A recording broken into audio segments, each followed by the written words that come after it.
अच्छा 2D dimensional अरे, इसमें पहले इंट मेन डाल दिया, ये जो नॉर्मल मतलब सिंटैक्स है ना। अब 2D डिमेंशनल अरे में, ये नॉर्मल अरे में ये होता था कि आप मिसाल के तौर पर ये अरे देख लें A5 और ये मतलब इसमें 5 एलिमेंट्स होंगे नॉर्मली है, कोई इसमें ख़ास नहीं, 5 हैं तो ये 5 एलिमेंट्स हैं बस। 2D डिमेंशनल अरे में रोज़ होती हैं और कॉलम्स होते हैं, ठीक है। सबसे पहले आप देते हैं रो, मिसाल के तौर अभी मैंने इसको डिक्लेयर किया इंट, ये ऊपर डिक्लेयर नहीं किया था, ये मुझे याद है इंट ये डिक्लेयर करना था अरे को, ठीक है। उसके बाद क्या नाम है, ये इंट ए मैंने ये डिक्लेयर किया। अब पहले मैं दूंगा रो, मिसाल के तौर पर रो देनी है मैंने 2, ये मैंने 2 रो दी। उसके बाद मैंने क्या नाम है कॉलम देने हैं, इसको मैं बंद करके उसके बाद 5 कॉलम दे दूँ, ठीक है। अब मैंने इसकी वैल्यूज़ देनी है, 2 रोज़ है, ठीक है, अंदर 5 कॉलम है, 5 कॉलम मतलब 5 वैल्यूज़ 1 2 3 4 5, ये अब एक रो हो गई है।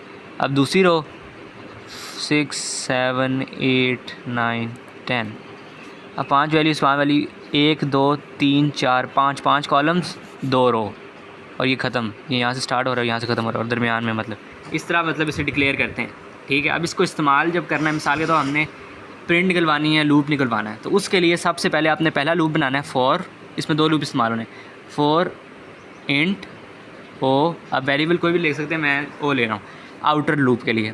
तो आउटर लूप में आपने मतलब 0 किया, उसके बाद इंट ओ मतलब वेरिएबल ओ जो है ओ इज़ स्मॉलर देन।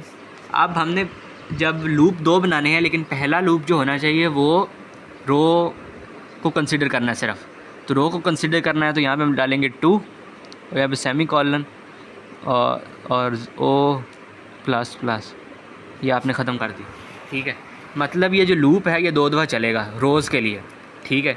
उसके बाद अब ये रोज़ का तो हमने काम ख़त्म कर लिया ना, अब हमने डालना है कॉलम पे for loop int I is equal to 0, I smaller than 5 और आई प्लस प्लस, क्योंकि जो 5 है वो कॉलम है, ये कॉलम के प्रिंट करने के लिए, ठीक है। उसके बाद हम डालेंगे सी आउट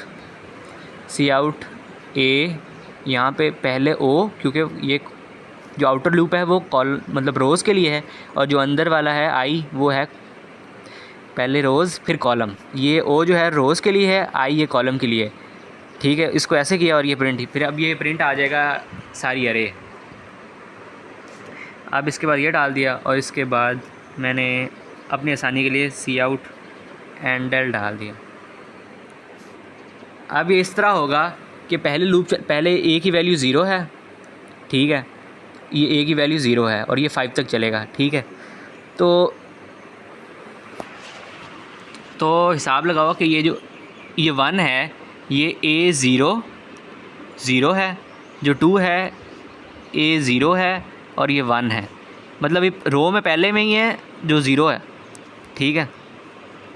क्योंकि 0 से स्टार्ट होता है ना, तो हमने बता तो दिया कि 2 रोज़ हैं, ये हमारे इंसानी के लिए ना, लेकिन जो कंप्यूटर है उसके लिहाज से 0 और 1 है, और इसके लिहाज 0 1 2 3 4 5 हैं, ठीक है।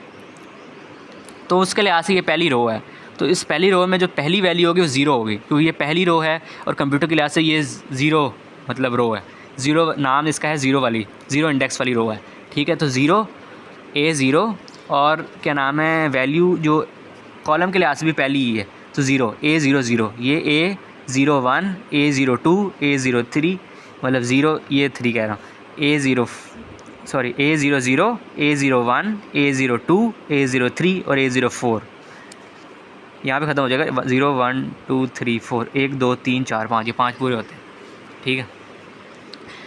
अच्छा ये ए 0 0 है, ए 0 1 है, ए 0 2 है, ए 0 3 है, ए 0 4 है, ठीक है। अब ये नीचे जाएंगे तो ए 2 ये नीचे वाला है, ये दूसरी रो है हमारे लिहाज से, लेकिन कंप्यूटर के लिहाज से ये पहली है, तो ये 1 आ जाएगा। और क्या नाम है ये वैल्यू कौन सी है, पहली है, दूसरी रो में पहली वैल्यू है, तो मतलब कॉलम के लिहाज से ये पहली वैल्यू है, तो हम इस लिहाज से 0 आ जाएगा, ठीक है। फिर ये ए 1 0 ए 1 1 ए 1 2 ए 1 3 ए 1 4, ये इस तरह हो जाएगा। अभी वैसे मैंने प्रिंट करा दिया, लेकिन समझाने के लिए मैंने कहा ये इस तरह चलेगा। अब लूप किस तरह चलेगा, पहले ओ जब 0 है तो मतलब ये वाली चीज़ें प्रिंट होंगी, तो ये 1 5 तक 1 2 3 4 5 प्रिंट आ जाएगा। जब एक वही लूप चल जाएगा तो एंड पे एंडल आ जाएगा, एक लाइन नीचे चली जाएगी, ठीक है। उसके बाद दोबारा ए की वैल्यू 1, तब वो इस चीज़ पे आ जाएगा, 1 2 3 4 5 मतलब 0 1 2 3 4 क्या नाम है 4 तक जाएगा तो ये नीचे वाली चीज़ प्रिंट हो जाएगी। इस तरह ये 2D डायमेंशनल अरे होती है। ये सिंपल एग्जांपल दी है, इससे कॉम्प्लिकेटेड और हो सकती है, एग्जांपल करोगे तो समझ आ जाएगी।